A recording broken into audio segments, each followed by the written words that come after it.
Assalamualaikum warahmatullahi wabarakatuh. Apa kabar anak-anak semua? Mudah-mudahan kalian semua dalam kondisi baik, dalam kondisi sehat walafiat. Anak-anak semua, pada kesempatan kali ini kita akan mencoba praktikum salah satu materi biologi, yaitu materi sistem pencernaan.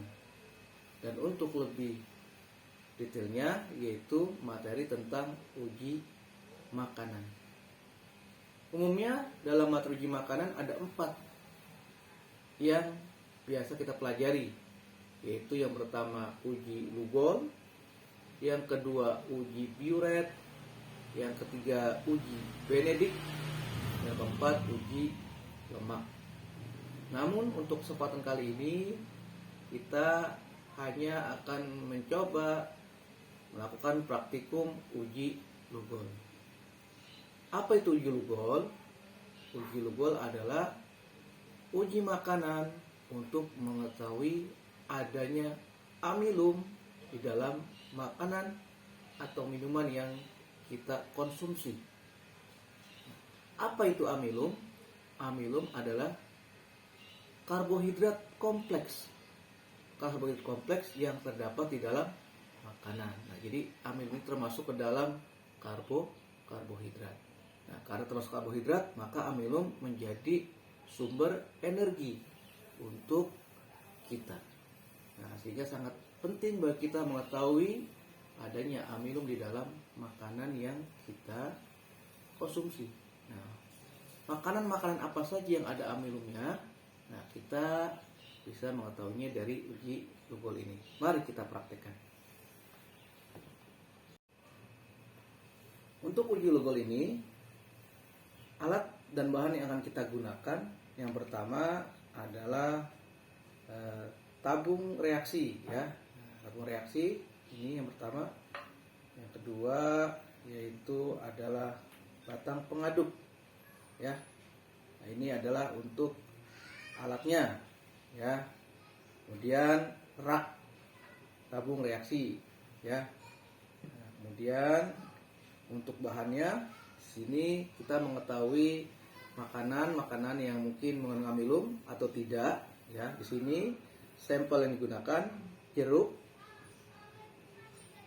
telur, kemudian nasi, ya, dan susu bubuk.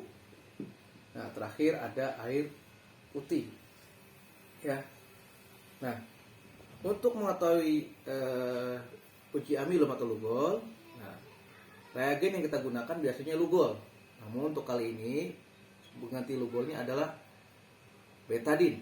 Nah, betadin ini secara isi, ya, dia sama seperti Lugol, itu mengandung iodin, ya. Nah, jadi kita akan menggunakan betadin ini sebagai pengganti reagen Lugolnya, ya. Nah, nanti bagaimana kalau makanan tersebut mengandung amilum?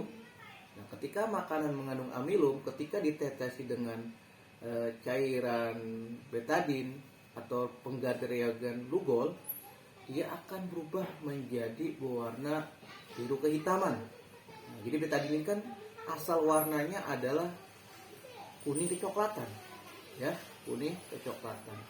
Nah, nanti ketika makanan atau minuman ada amilumnya, maka dia akan berubah menjadi biru kehitaman. Kalau tidak ada amilumnya, warnanya tetap menjadi kuning kecoklatan, ya, tidak ada perubahan warna. Ya, kita coba, ya. Mari kita mulai percobaannya. Bahan-bahan tadi, nasi, telur, jeruk, susu, dan air putih, kita masukkan ke dalam tabung reaksi. Namun sebelumnya bahan tersebut kita haluskan dan kita tambahkan air agar menjadi larutan. Nah, di sini Bapak sudah menjadikan bahan-bahan tadi sebagai larutan. Yang pertama sini ada air jeruk, ya. Tadi jeruknya sudah kita haluskan, ditambahkan air menjadi seperti ini, menjadi larutan. Kemudian ada nasi, ya, sudah kita haluskan juga, ya. Sini tambahkan air menjadi larutan. Kemudian telur ya, ini telur ya, kita sudah tambahkan air juga, kemudian susu ya, dan terakhir ada air putih ya. Nah, kemudian selanjutnya ya, bahan-bahan ini kita teteskan langsung dengan betadin ya. Betadin ini jadi sebagai reagen ya, sebagai reagen pengganti reagen glukol ya. Nah, kita mulai teteskan. Nah, kita pertama masukkan ke dalam air jeruk, kita masukkan, langsung teteskan saja ya. Nah, kemudian kita kalau bisa ambil batang mengaduk, kita aduk-aduk supaya dia benar-benar larut ya. Nah, seperti ini ya, ya. Kemudian batang mengaduknya jangan lupa kita bersihkan dulu ya sebelum nanti kita pakai ya, begitu ya. Kemudian ini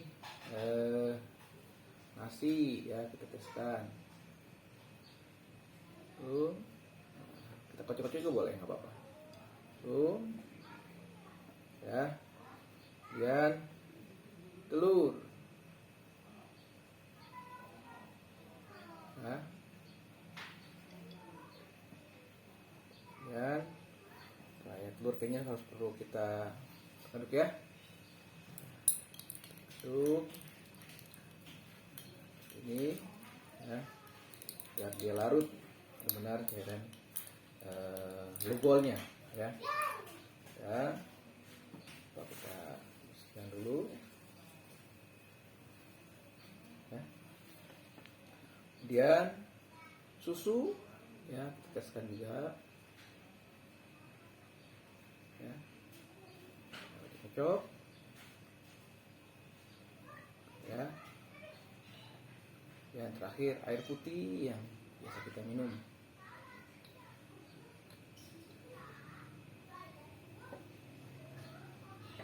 Oke.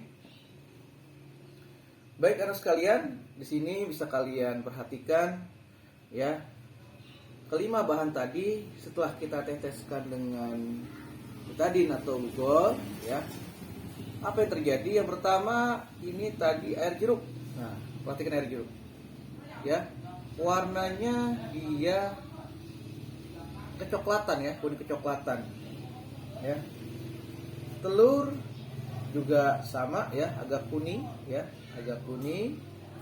Kemudian susu juga sama, air putih juga warnanya sama seperti warna betadin asli gitu ya, kuning kecoklatan.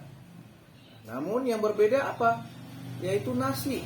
Nah, perhatikan di sini ya pembandingnya. Perhatikan nasi itu berbeda dengan yang lain ya. Nah, lihat. Nasi itu berbeda, dia berwarna biru kehitaman. Ya, jadi dari kelima bahan yang kita teteskan ternyata hanya nasi yang warnanya berbeda, yaitu biru kehitaman. Nah, dari sini membuktikan bahwa nasi yang kita makan itu mengandung amilum. Ya, jadi nasi yang kita makan mengandung amilum. Nah, jadi dari semua bahan yang kita uji hanya nasi yang mengandung amilum ya. Itu ya hasil dari praktikum kita pada kesempatan kali ini ya. Mudah-mudahan dengan ini kalian bisa tahu ya bahan atau makan apa saja atau minuman yang mengandung amilum. Dan nanti kalian bisa coba dengan makanan dan minuman yang lain. Baik anak sekalian, mungkin itu saja yang bisa kita praktekkan pada hari ini. Kurang lebihnya Bapak mohon maaf. Sampai ketemu kepada praktikum yang lain. Sekian. Wassalamualaikum warahmatullahi wabarakatuh.